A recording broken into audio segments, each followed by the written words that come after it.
Isang mapayapa at pinagpalang gabi po sa lahat. Ito na naman po tayo sa ating live devotional program, Into His Presence. Kapag sa mga ganitong oras po, alam natin na masarap na pong matulog. Kaya po, marami na sa atin, mga kapatiran, ang namamahinga na. And again, same invitation po. Kung hindi pa kayo nakakaramdam ng antok, kung medyo masigasig pa ang inyong mga katawan, then let us all together join para po sa pagninilay-nilay sa mga salita ng Panginoon ngayong gabi. Good evening, mga kapatid mula Luzon, Visayas at Mindanao. Ganun rin po ang mga naaabot ng programang ito sa labas po ng ating bansa. God bless you all kung saan man po kayong naroon ngayon. Naway pagpalain po kayo lagi at gabayan, protektahan ng ating Diyos na buhay. Ngayong gabi po, magninilay-nilay na naman tayo sa mga salita ng Diyos. We will enjoy the moment of being engulfed in the presence of God. Wala na po tayong iba pang hangarin bilang anak ng Diyos, kundi ang manatili sa presensya niya. So, para po sa pagsisimula, let us pray. Dear Heavenly Father, we gather virtually tonight seeking your wisdom and guidance. Dito po sa mundo na puno po ng maraming ingay, tulungan mo po kami to be able to discern the truth mula po sa mga mali at hindi magandang bagay. Grant us the discernment to see beyond appearances and hear your voice clearly. May this devotional be a blessing to all who listen. Forgive us of our sins. In Jesus' name we pray. Amen.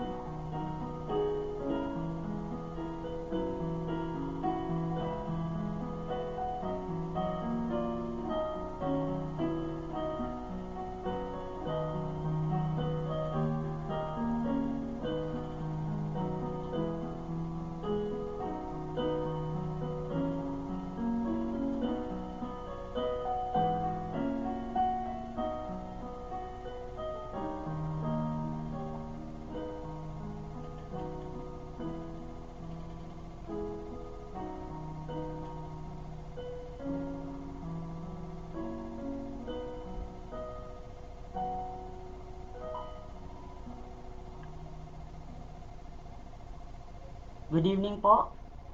Sisimulan natin ang ating pong meditation ng mga salita ng Diyos. Siguro familiar kayo sa isa sa mga nakakatuwang game show sa TV. If you are fond of watching television, ako hindi po gaanong nanonood. Depende po sa programa. But ito po sa isa sa mga medyo gusto kong panoorin. Ito pong I Can See Your Voice. Dito po may mga contestants na ini-invite sila, mostly mga celebrity, kung saan they will try to guess kung sino po talaga yung actual na kumakanta. So based po sa mga clues at appearances ng yung mga dummies o yung mga contestants. And sa tulong rin po ng mga tinatawag nilang panelists, yung po mga komedyante, though wala rin po silang idea because they will just simply look on the contestants the way they sing, okay? Or lip sync, okay? Kasabay po yung original na kanta. So, ang konsepto po talagang nakakainganyo kasi they will really amaze of the guessing na gagawin po nila. Kasi minsan nadadala sila na dahil po sa act, dahil sa synchronized na paggalaw po ng bibig doon po sa awit, parang naniniwala sila na yun ay isang singer. So it is a matter of knowing either ang contestant is singer or not. So again, sabi ko nga po, it is a funny concept. Pero alam niyo po ba, in a real life, we are often face a similar challenge. So, nakaka-encounter po tayo lagi ng napakaraming ingay. There are a lot of voices around us. And we do not know how to determine kung alin po dito ang boses na tama at alin po yung hindi. So, kadalasan, kapag maganda yung naririnig natin, medyo naaaliw tayo, nagugustuhan natin, then susunod tayo. But later on, nakita natin na mali pala siya sa dulo. So, ladies and gentlemen of God, this evening, we will try to determine how can we see the voice of God. Okay? So, it is a matter of discerning truth dito po sa napakaingay na mundo. Tulad nga po ng sinabi ko kanina, we are living in a world na sobrang dami ng boses na naririnig natin. At kung hindi po tayo marunong mag-determine which is the correct voice, mapopol po tayo. Maliligaw tayo, lalo na kung hindi pa po ganyan ka-strong ang ating kaalaman at pananampalataya sa Panginoon. Alam naman po natin na ang ating kaaway, si Satan, napaka-aktibo po, 24/7. Naghahanap po siya ng Kristiyano, ng anak ng Diyos, ng miyembro ng iglesia na kanya pong magagapi, na kanya pong masisibasib. Yan po ang sinabi ni Peter, di ba? Na sabi niya, be sober, be vigilant, because your enemy, the devil is like a roaring lion, looking for anyone na pwede po niyang makonsumo. So kaya po ngayong gabi, let us try to help ourselves to discern and learn how to see God through His voice. At paano po natin siya maririnig? So, there are countless voices, different voices. Ano po yung mga ingay na kadalasang nakaka-apekto sa atin? Nakapagdudulot po ng tinatawag nating kaguluhan ng isip. Na minsan, dahil po sa pakikinig natin na to, naapektuhan rin maging yung ating pong yung pananampalataya sa Panginoon. Naapektuhan rin po yung ating pagbibigay ng ating sarili sa kanyang mga gawain. Naapektuhan rin po yung ating pong relasyon sa ating kapwa Kristiyano, sa iglesia, at maging sa ating pamilya, at iba pa. So, nandyan po yung social media. Isa po yan sa pinaka numero 1 na tinig na nagbibigay po ng malaking kaguluhan sa isip natin. Nandiyan rin po yung mga hindi tamang kaibigan. Nandiyan rin po yung mga ibang mga tao na inipilit tayong inilalayo sa presensya ng Diyos. And lalong-lalo na po, isa rin po sa mga ingay, yung pong ating sarili. We sometimes create our own noise na kung saan ito rin po ang nagiging sagabal sa ating pong interest na maglingkod sa Panginoon. So, the question is, how can we truly see God, okay, and His Word in this very crowded and noisy na sanlibutan na ating tinitirahan? Naalala po natin si Moses, di po ba? Sa Lumang Tipan, nakita natin kung paano po niya na-encounter ang Diyos sa pamagitan po ng tinig. So, he was just a simple shepherd after po ng buhay niya doon sa palasyo ni Pero. Di po ba? So, paano po niya na-encounter ang Panginoon? So, it was during nung kung nagpapastol siya, bigla po siya nakakita ng isang nag-aapoy na bush o damo. Okay? Naintriga siya, kaya lumapit siya. At habang palapit po siya, narinig niya yung salita ng Diyos. So doon po, he was so amazed. Dahil alam niya na hindi pangkaraniwan yung boses na narinig niya. Paano niya na-recognize na ito ang Panginoon. At paano po natin nasabi na na-recognize niya that it was the voice of God? Kasi po sabi niya, ah, who art thou, Lord? Diba? Yung na-mention niya ang Lord. So, ibig sabihin, nagtanong siya, pero he was internally, sa puso niya, alam niya na yung boses na yon, ang tinig na yon, ang Panginoon. Kasi unang-una, paano niya nalaman? Kasi malayo siya sa gulo. Nandoon po siya sa middle ng ng kabundukan, nagpapastol. So sa katahimikan po, diyan mo maririnig ang totoong boses ng Panginoon. Pangalawa, nakapokus po siya. So maririnig po natin ang tinig ng Panginoon at makikita natin siya sa kanyang mga salita kung meron po tayong focus. Okay? At pangatlo, ang sabi dito, paano na determine na ni Moses na yun ay tinig ng Panginoon? Kasi unang-una, yung pong supernatural na pangyayari.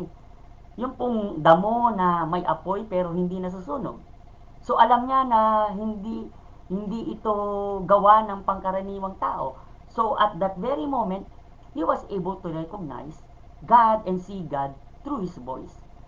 So ganun po rin ang gustong ng Diyos na maranasan natin sa mundong ito sa kasalukuyang panahon. The Bible offers us a valuable lessons po on how to discern the truth, kung paano po natin malalaman kung ano yung totoo at kung ano yung hindi totoo. Bakit po napaka-importante ang pagdidetermina ng katotohanan ng mga naririnig nating mga tinig? Kasi marami na po ng mga Kristiyano ang nahulog sa bitag dahil po sa napakagandang mga bagay na naririnig nila, lalong-lalo na po kung ang nagsasalita ay sobrang galing. Napaka-fluent po sa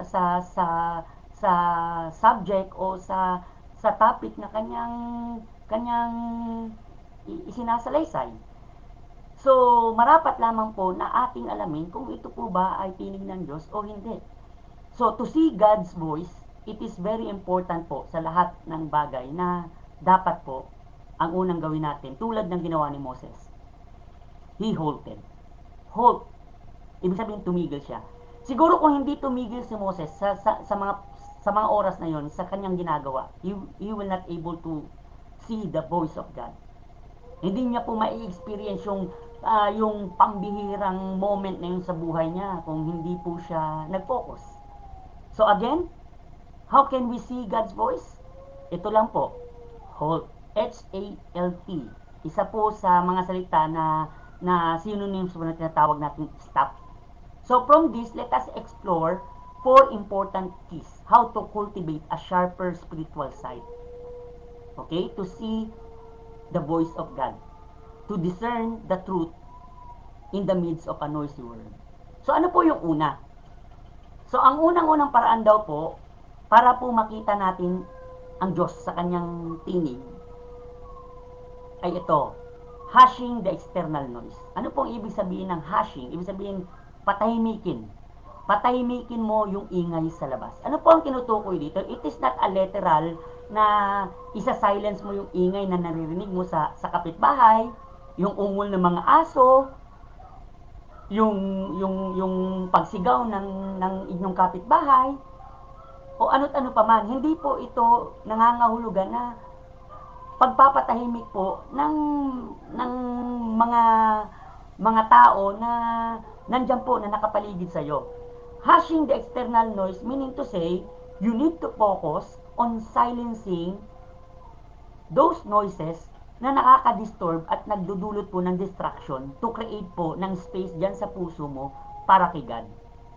Because the best thing to hear the voice of God is to give God the space. Saan pong espasyo? Diyan po sa isip at puso natin. Kapag puno po ng ingay ang puso at isip natin, we will not be able to hear the word of God. We will not be able to hear the voice of the Lord at hindi rin po natin siya makikita sa kanyang mga salita. Sabi po ng mga psychologists, there are 2 types of voices. External voices or external noise at internal noise. Ano po yung external noises? Ito po yung ingay sa labas na nagbibigay po sa atin ng tinatawag nating irritation. Meron po kaming kapitbahay lagi na hindi pa naman po gaano katandaan, na siguro early 60s, ayaw na ayaw niya po talagang makarinig ng ingay. Kapag meron pong kumalaskos na kaunti lang o kaya may tumawa na kahit mahina lang, lalabas po yan at sisigaw. Ano ba kayo? Ang iingay nyo. So kaya nga takot na takot kaming tumawa ng mga araw na yon. So may mga ganyan po. Yung ingay sa labas, it will cause disturbance and distractions sa iyo pong focus dyan sa Panginoon. Pangalawa, ito pong internal noises. Ano po yung internal noises? Ito po yung ingay na nasa loob natin. Ito pong mga nararamdaman natin, ito pong mga pasanin natin sa puso at isip. These are types of noises that distracts us in doing the things of the Lord. So ito po yung dalawang bagay na dapat pong patahimikin natin. Hushing the external noises and at the same time, the internal noises. So ang tanong po dito, paano? In Psalms 46 verse 10, sabi po dyan ng salmista, "Be still and know that I am God.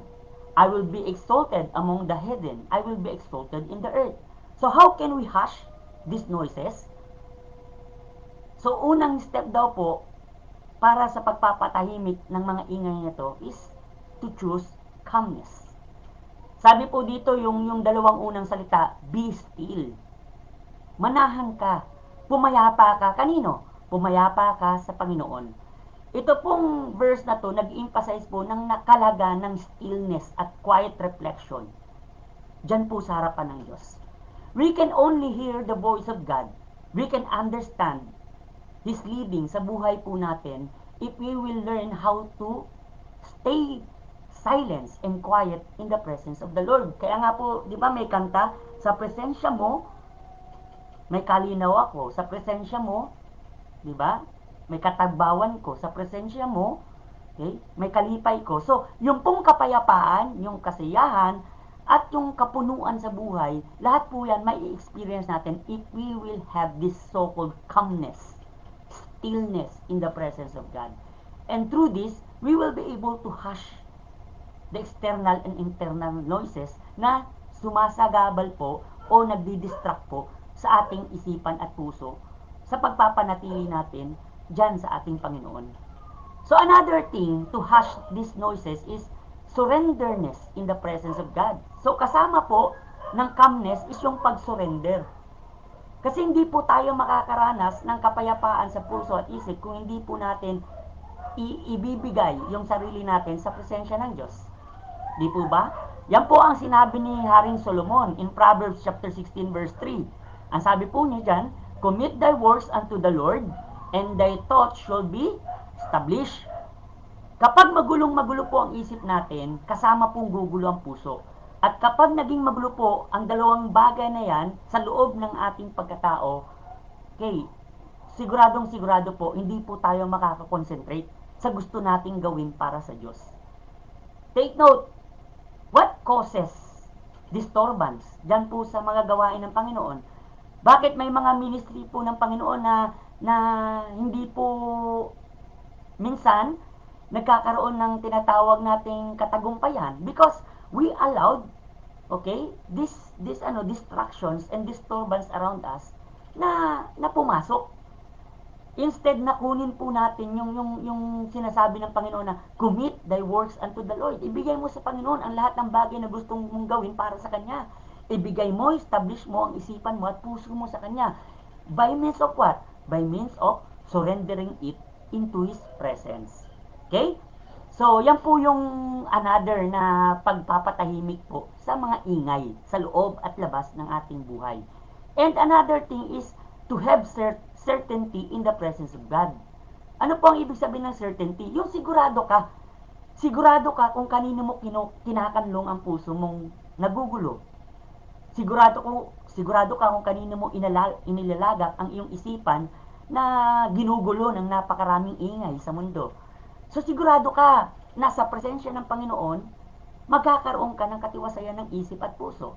Kung sasampalataya ka lang sa Kanya. In Proverbs chapter 3, verses 5 to 6, sinabi po dyan, "Trust in the Lord with all thine heart, and lean not unto thine own understanding. In all thy ways acknowledge Him, and He shall direct thy paths." Nakapunta naman po tayo ng palengke, di po ba? Sa palengke, ang daming nagsisigawan dyan para makuha lang po yung attention mo. So, bakit po nila ginagawa yan? So, number one, to create yung tinatawag nating competition among their fellow vendors. Pangalawa po, para po makuha yung interest natin. Now, kinakailangan po magkaroon tayo ng tinatawag na concentration to which voice ang dapat nating pakinggan. So since napakarami po nila, alin dito yung pinaka-importante nating dapat pakinggan? Meron pong isang laro na tinatawag natin yung animal sound games. Ano po yun? Yung pinapares-pares po tayo. Na kung saan ilalagay tayo sa isang room, for example, 12 pairs, di ba? Ipapares po tayo, tapos ihiwa-hiwalay. Now, dapat makita natin yung ating pares, blindfolded. So, sa paanong paraan po natin makikita yung ating pair? By means of making sound. So, dapat magsabot na kayo. Magkasundo na kayo ng pair mo na ang ating sound is butiki. So, dapat lakasan mo para makita kita kahit nakapikit ang aking mata. So, kapag nag-start na po, ang daming ingay na maririnig mo. May sound ng baboy, may sound ng manok, may sound ng baka. Pero take note, ano yung hinahanap mo? Yung pair mo. Paano mahanap? With your same sound. Kung butiki ang ingay nyo, dapat yun ang pakinggan mo. So, how will you do that? You need to close your ears to other sounds and concentrate, focus on one only sound. Ganun po ang dapat na gawin natin bilang mga anak ng Diyos, bilang mga Kristiyano, bilang miyembro ng iglesia. Ang nagiging dahilan po kung nadidistract tayo sa ating gawain sa Panginoon is because we keep on listening to others na hindi naman po sila nagdudulot ng magandang bagay sa gawain ng Panginoon. Their only intention is what? Para po guluhin lang. Para po mag-cause ng distraction. Para lang po mag-create ng commotion. Diba po? So, sabi ng Panginoon, let us try to close our eyes, blindfold, and only listen, concentrate to the one only voice. Ano po yung voice na yun? Yung pong boses ng Panginoon. Yun lang po ang ating pakikinggan at wala nang iba. And sigurado po tayong hindi tayo magkakamali sa ating mapapakinggan at mahahanap natin siya. So yan po yung una. How can we see the voice of God? To be able to discern the truth in the midst of a noisy world, we need to hush these external at internal noises. Pangalawa po, we need to activate our spiritual insight. Ano po ang ibig sabihin ng insight? Insight means kaalaman. Alam niyo po ba kung gaano kahalaga ang kaalaman para po sa tao? Ang dami pong mga tao na gumagastos ng malaki. Ang iba nga po, kung financially able, doon nag-aaral sa ibang bansa para lang po makakuha ng sapat na edukasyon. Meron nga pong sinabi si Rizal, di ba? Ang karunungan daw ay kayamanan. So higit po, kapag ikaw ay Kristiyano, napakahalaga na dapat tayo po ay ma-equip ng kaalaman. Ano pong kaalaman? Hindi po kaalaman ng sanlibutan. Dahil po, ang mga bagay na naririnig natin, mga bagay na sumisira sa ating pong spiritual na buhay. And therefore, ano po ang pananggalang natin dito? Kinakailangan magkaroon po tayo ng sapat na lakas mula rin sa mga salita ng Diyos. And how can we do that? We need to activate our spiritual insight. So it emphasizes po yung importansya ng pag-aaral ng mga salita ng Diyos. We need to study the Word of God because the Word of God is the voice of God. Kaya nga po yung tanong kanina, can we really see the voice of God? Yes. Ayan po, kompleto na po ang Biblia.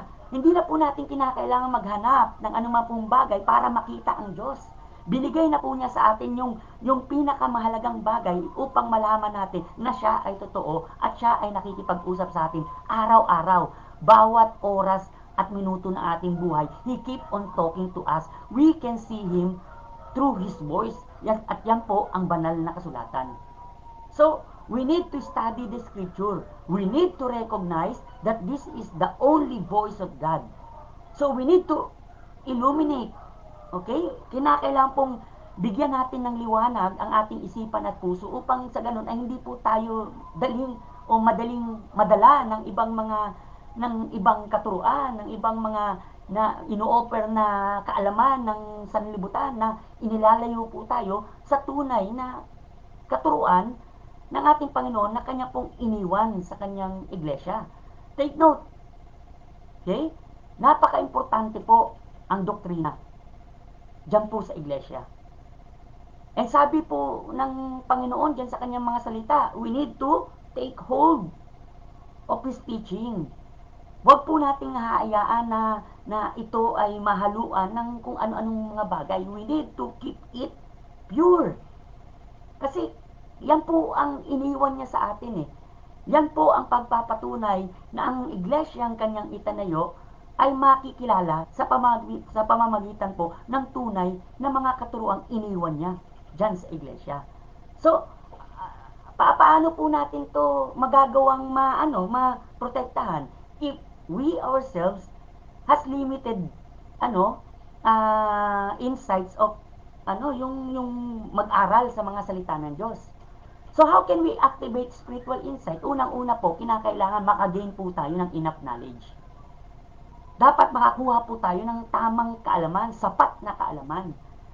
We do not need to memorize the entire Bible, but that is impossible. Hindi po. And in fact, memorizing the Bible, hindi po yan ang sinabi sa atin. We need to internalize the Word of God. We need to put it in our hearts at i-practice po natin to. The only rule of faith and practice po ng lahat ng mga Kristiyano na bilong po diyan sa New Testament Church, dapat po nakaangkla diyan sa mga salita ng Diyos. The Word of God is true. The Word of God is the only source of true teaching. So kinakailangan po maunawaan nating mabuti ang mga nakalagay dito. So we need to gain enough knowledge. Ano po ang sabi diyan ni Apostle Paul in Philippians chapter 1 verse 9 and 10? And this I pray that your love may abound yet more and more in knowledge and in all judgment, that ye may approve things that are excellent, that ye may be sincere and without offense till the day of Christ. So sinasabi po dito ni Apostle Paul, expresses a prayer for the Philippian believers and hanggang pong sa ating ngayon ng mga kasalukuyang Kristiyano, na kung tayo po ay nagmamahal sa Panginoon, kasama po ng pagmamahal nito ay yung pagmamahal po rin natin sa mga katuruan na iniwan niya sa atin. We need to protect this doctrine. We need to put fence on this. Kasi kapag wala po tayong pagmamahal sa mga salita ng Diyos, okay, ang dali-dali po nating makinig sa ibang mga tinig. Diba? Ang dami pong mga bagay na sinasabi ang sanlibutan na akala natin tama. Napakaganda. Di po ba? And sometimes they are trying to normalize it. Okay? Sinasabi po nila na ito na yung practice ng sanlibutan. Pero take note, we need to stand firm to the Word of God. We need to love the Word of God. Because loving the Word of God will guide us to a true knowledge. At hindi lang po sa totoong kaalaman, kundi pati po yung application ng kaalaman na to. Wisdom. Di ba? So, kaalaman at karunungan to be able or enable us to discern what is good, okay? What is acceptable and perfect will of God. So, through sound doctrines, we will be able to make good choices and live our lives in a pure way. Yung kung ayon po sa sa hangarin ng Panginoon sa kanyang iglesia. Alam niyo po ba ang dahilan kung bakit may mga taong lumulubog, kung bakit may mga Kristiyano na meron na sanang Kristo sa kanilang buhay and yet napariwara? They go astray in terms of the knowledge, in terms of the teaching na hinahawakan nila ngayon because they lack this important thing. Ano po yun? Hosea chapter 4 verse 6, sabi niya, my people are destroyed for lack of knowledge. Because they had rejected knowledge, I will also reject thee. Di ba? Ano po ang pinakadahilan kung bakit nadidestroy tayo, kung bakit nasisira tayo? Dahil kulang po tayo sa kaalaman. So may mga katuruan na hindi po dahil magandang pakinggan ay tama na. So dapat po stick tayo kung ano po yung nakamulatan nating katuruan mula po sa mga salita ng Diyos. Then, another thing, to activate our spiritual insight is not only to gain enough knowledge, it is also to avoid being stumble and fall.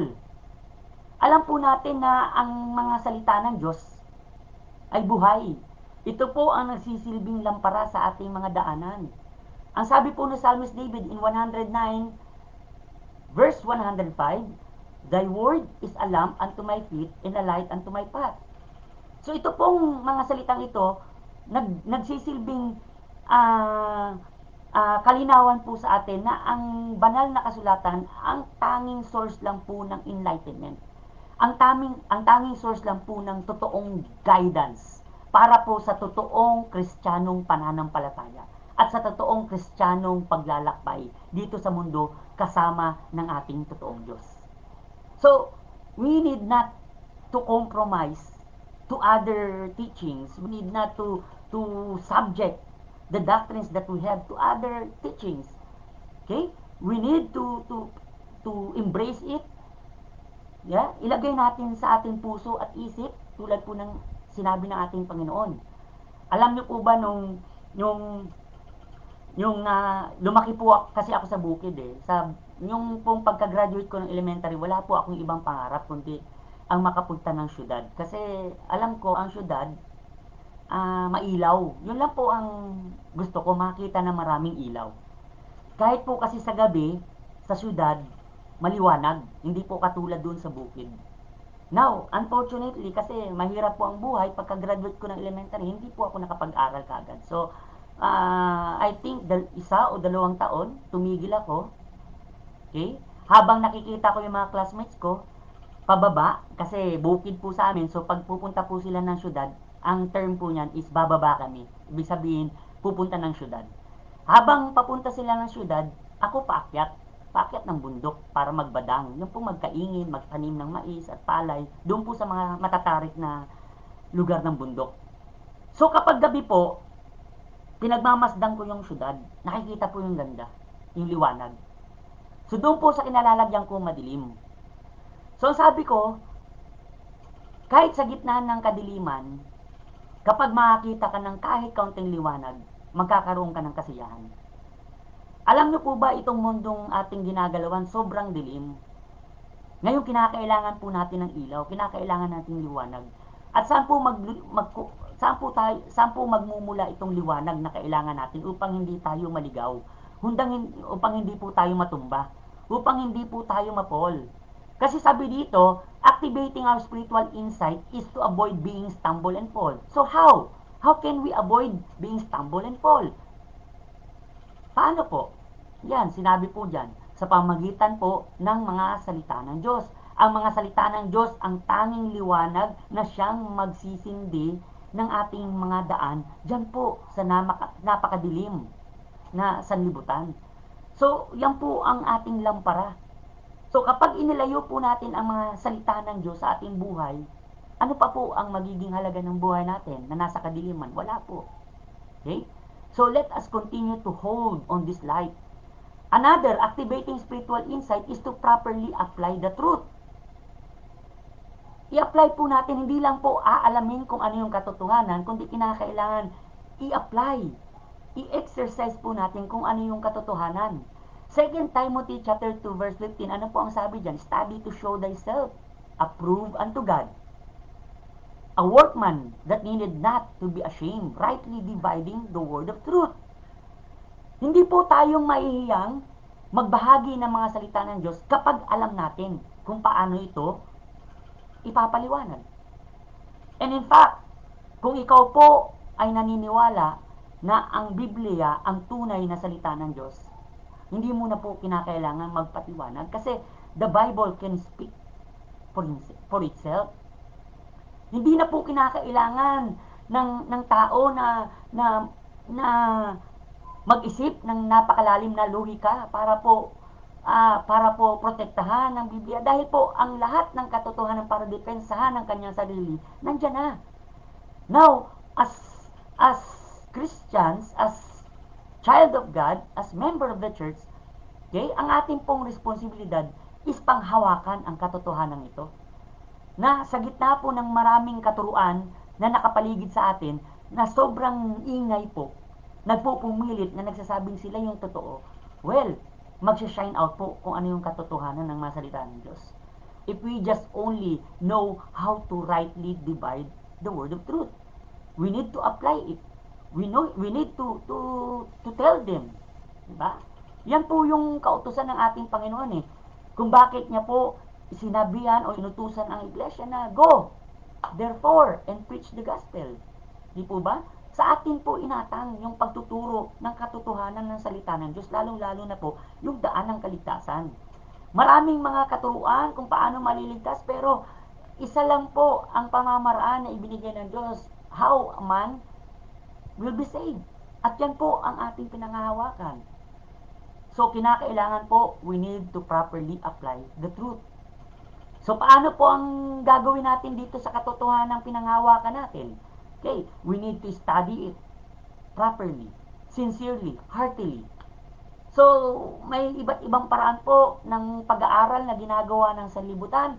Pero, again, let us allow the Holy Spirit within us to teach us on how to understand and discern the Word of God. Kasi, Kanya po itong salita eh. So, no one will teach us but God Himself. So, in 2 Timothy chapter 3 verse 16, sabi po dito, all scripture is given by inspiration of God and is profitable for doctrine, for reproof, for correction, for instruction in righteousness. This is well-known verse. This is directly stating sa role po ng scripture, sa pagtutuwid po ng mga kamalian. Hindi po natin pwedeng maliitin o ilagay sa pinakamababang posisyon ang mga salita ng Diyos. Yes po, ang iglesia, ang haligi at suway ng katotohanan. Pero paano po maitatayo ang haligi at ang suhay ng katotohanan kung wala ang footing, kung wala ang foundation? Ano po ang foundation ng pillar at ng ground? Kundi ang banal na kasulatan, ang salita po ng Diyos. So higit po sa lahat ng bagay, we will always go back to the basic, which is the Word of God. Nandiyan po lahat. So yan po ang iniwan ng Panginoon sa atin bilang iglesia. Dapat po nating panghawakan na ang salita ng Diyos ang tanging source po ng lahat ng bagay dito sa mundo. At panghuli po, how can we see God? Or see the voice of God? Hey, so una po, nakita natin, we can see the voice of God by hushing the internal and external noises. Pangalawa po, by activating spiritual insights. At ang pangatlo po, by living in the Spirit's guidance. Diyan po sa guidance ng Holy Spirit. Nung pong pabalik si Jesus Christ doon sa Ama, nakita niya pong nalungkot ang kanyang mga disciples. Ang sabi niya, let not your heart be troubled. Sabi niya, I will go, but I will not leave you alone. Merong kahalili na papalit sa kanya, the Comforter, and He is referring to none other than the Holy Spirit. At siya po ngayon ang nagmiministeryo sa bawat isa sa atin. So how can we see the voice of God? This is letting or allowing the Holy Spirit of God living inside of us to guide us. So paano pong paraan na iaalaw po natin ng banal na Espiritu? Na dalhin po tayo sa landas na tama. Naturuan po tayo ng mga tamang bagay. Unang-una po, let us preoccupy ourselves with spiritual things. Kasi mahirap po na sasabihin natin na we want the Holy Spirit to guide us, and yet, puno po ng sanlibutan na bagay ang ating puso at isipan. Mahirap po yan. Magkakaroon po ng tunggalian sa loob natin. Ang question, sino po ang mananalo? Sabi po diyan sa Romans chapter 8 verse 6, for to be carnally minded is death, but to be spiritually minded is life and peace. So these two are opposing power. And as a child of God, as member of the church, as saved, kinakailangan pong laging maghari po sa atin at manaig yung banal na Espiritu. Kasi po, this is the temple of the Holy Spirit. Ang buhay po natin, dito po nananahan ng Panginoon. So, the most important thing that we need to do is to let the Holy Spirit win over our carnal na pagkatao po. Yan luma nating buhay. I-surrender po natin, isubmit po natin sa Kanya upang sa ganoon mapagharian tayo ng banal na Espiritu. Ang pangalawa po, in how to live the Spirit's guidance or how to live in the Spirit's guidance is not only to be preoccupied by spiritual things, but also we need to submerge in the presence of God. Ilubog po natin ang ating sarili dyan po sa presensya ng Panginoon. Kasi habang lagi po tayo nag-stay sa tabi ng Panginoon, mas lalo pong lumalapit sa atin yung tinatawag nating mga mga tamang paggabay, tamang pagtuturo at tama po na na pagbabahagi sa atin ng kapangyarihan ng ating Diyos sa pamagitan po ng banal na Espiritu. In Ephesians chapter 5 verse 18, ano po ang sabi diyan? And be not drunk with wine, wherein is excess, but be filled with the Spirit. So, isa po sa ingay na naririnig natin is that ang Panginoon Diyos daw po ay nagturo na ang tao ay dapat mapuno ng alak. So, literal po na sinasabi na instead na punuin tayo ng banal na Espiritu, dapat punuin po tayo ng sanlibutan. Hindi po yun ang tinutukoy doon ng Panginoon. When He turned water into wine, it doesn't mean that He is promoting na kumonsumo po tayo ng bagay na ikasisira ng ating katawan. Hindi po. Nais lamang pong ipahiwating ng Panginoong Diyos na ang lahat ng bagay dito sa mundo, siya po ang dumidikta. Nasa Kanya pong kamay kung ano po ang dapat niyang gawin, lalong-lalo na sa buhay natin bilang mga anak niya. So we must always surrender and keep ourselves dyan po sa Kanya mga kamay. In what way? To submerge in the presence of God. Let us be filled with His presence and not with those things in the world. So i-allow po natin na ang banal na Espiritu ang siya pong pumuno sa atin lagi. Dahil kapag mangyayari po yan, mararamdaman po natin yung init, yung kagalakan, at yung lakas na magpatuloy po sa paglilingkod sa Panginoon, dyan po sa ministry kung saan niya po tayo nilagay. Dyan po sa iba't ibang mga iglesia kung saan po tayo kabilang. Remember that there is no peace in everything. Only we can find peace through yung tinatawag nating presence ng Panginoon sa ating buhay. And another thing, living in the Spirit's guidance is to radiate the character of God. Ipakita natin kung sino ang Diyos atin. Di ba po, we can see the voice of God sa pamamagitan po ng sa pamamagitan po mismo natin ng mga anak ng Diyos bilang mga Kristiyano. People around us will see the truthfulness of God's Word. Sabi po ni Paul, we are the living epistle. Not written by ink, but written by the blood of Jesus Christ. So everyday po, kapag lumalakad tayo, binabasa po tayo ng tao. Totoo ba ang mga katuruan ng Diyos? Totoo ba na ang isang Kristiyano o anak ng Diyos ay may pagbabago na sa buhay? Iba na ang sinasabi, iba na ang iniisip, iba na ang gawa? Dapat po mayroong pagpapatunay niyan. And it can only be radiated through what? Through the character na ipapakita po natin. The character that must be shown in us should radiate yung pong character ng Diyos. Galatians 5:22-23, ano pong sabi dyan? But the fruit of the Spirit is love, joy, peace, long-suffering, gentleness, goodness, faith, meekness, temperance. Against such, there is no law. So if we will just remain a strong, a vessel of honor sa Panginoon, mangyayari at magaganap po yun. Yung katotohanan that everybody can see the truthfulness of God's Word in us. So, paano po mangyayari yan? If we will just allow the leading of the Holy Spirit, the guidance of the Holy Spirit be upon us always, every day po. Wala po tayong pwedeng asahan para po maging malakas sa ating pong pakikipagdigma dito po sa buhay sa sanlibutan na sobrang ingay, sobrang dami na pwede pong umila, tumatak sa atin palayo sa Panginoon, palayo po sa kanyang gawain. Only through the help of the Holy Spirit who is our comforter right now. So siya po ang maglilid sa atin po sa tamang landas at bagay na ayon po sa naisin at layunin ng ating Panginoon. A.W. Tozer said, The Holy Spirit working in a believer's life will produce certain fruits that marks genuine faith. Ang katotohanan po ng pananampalatayang naging daan para tayo po ay maligtas ay maipapakita po natin sa tao sa pamamagitan ng mga bunga ng Espiritu. So, kinakailangan maipakita po natin ang katotohanan ng mga salita ng Diyos sa pamamagitan po ng ating gawa. And lastly, let us tune into God's voice through prayer.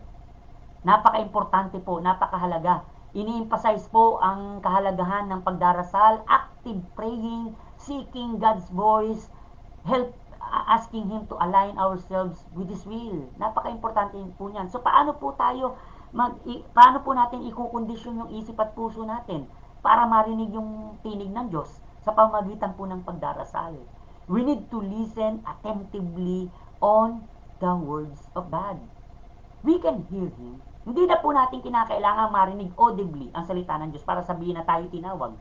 Hindi na po natin maririnig yung totoong lakas ng boses ng Diyos para po sabihin natin totoo na tayo'y sinabihan niya na maglingkod sa Kanya. Hindi na po. Kompleto na po ang banal na kasulatan. Nandyan na po ang mga kautusan niya. Sinabi na po dyan niya.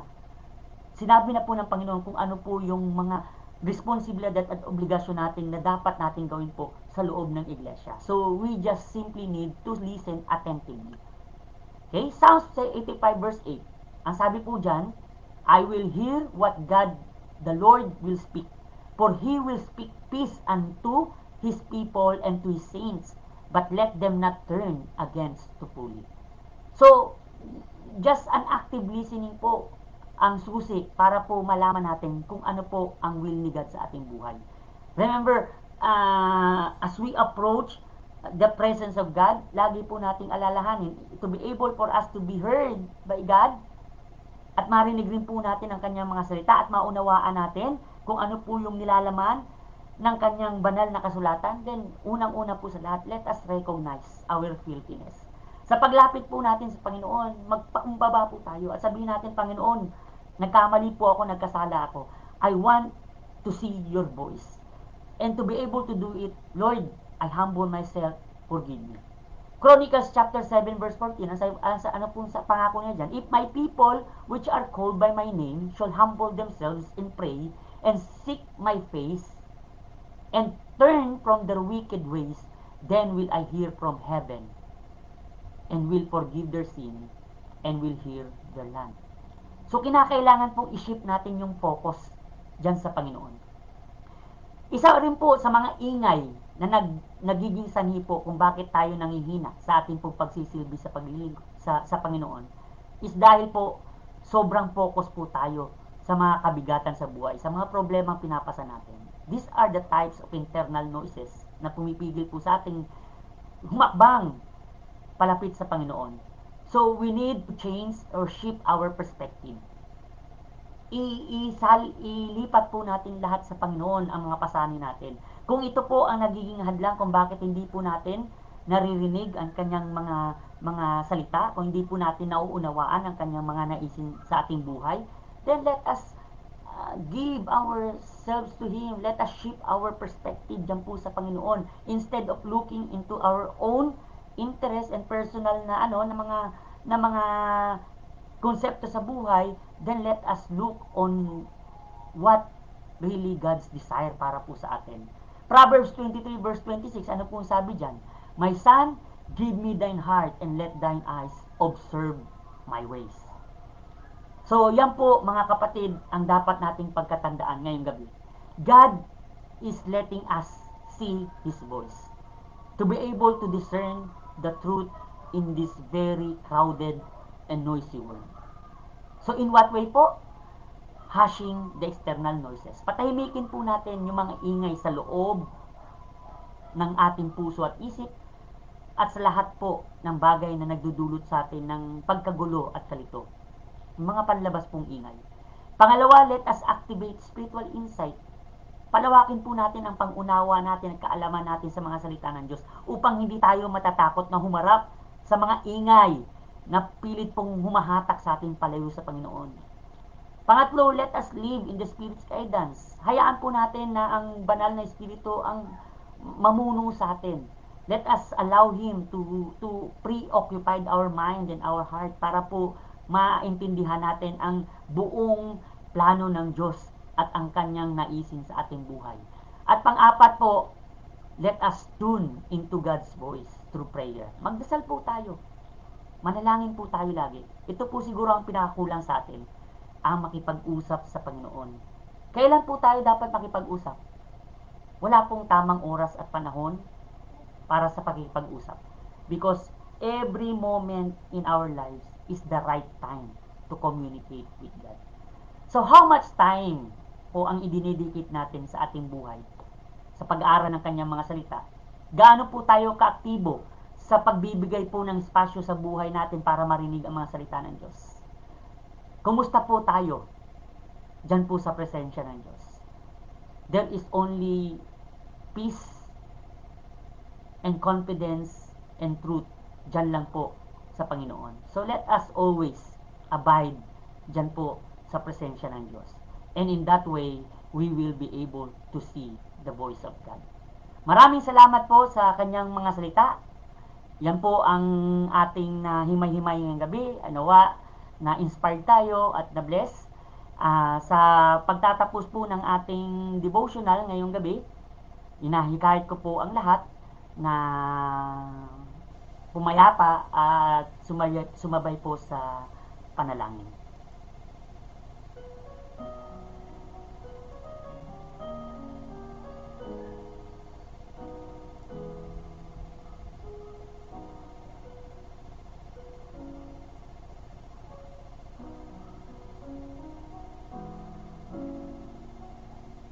Panginoong Diyos naming Ama na nasa langit, kami po na iyong mga anak, nagpapakumbaba sa mga oras na ito.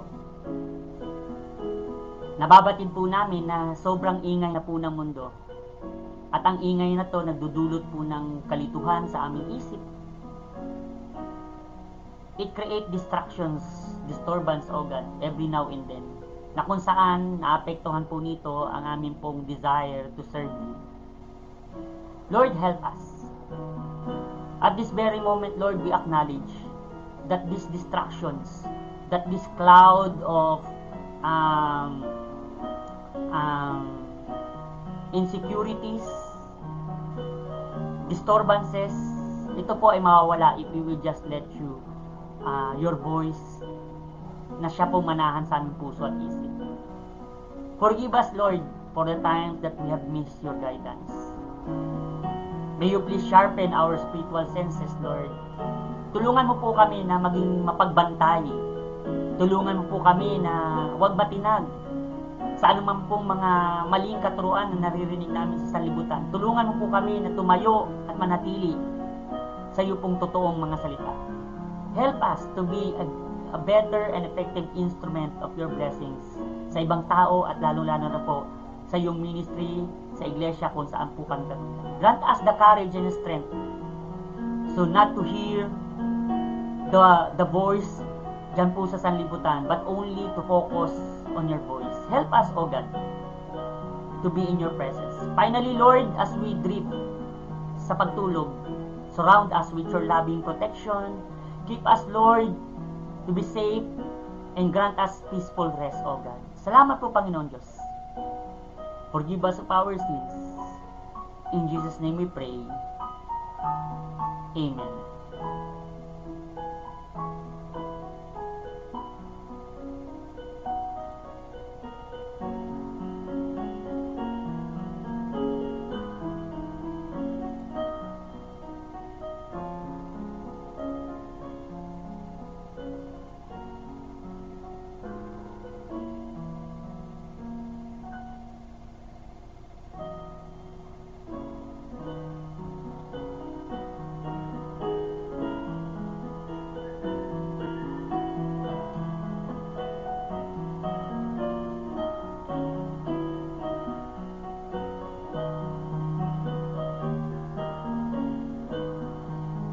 Maraming salamat po sa inyong pagsama.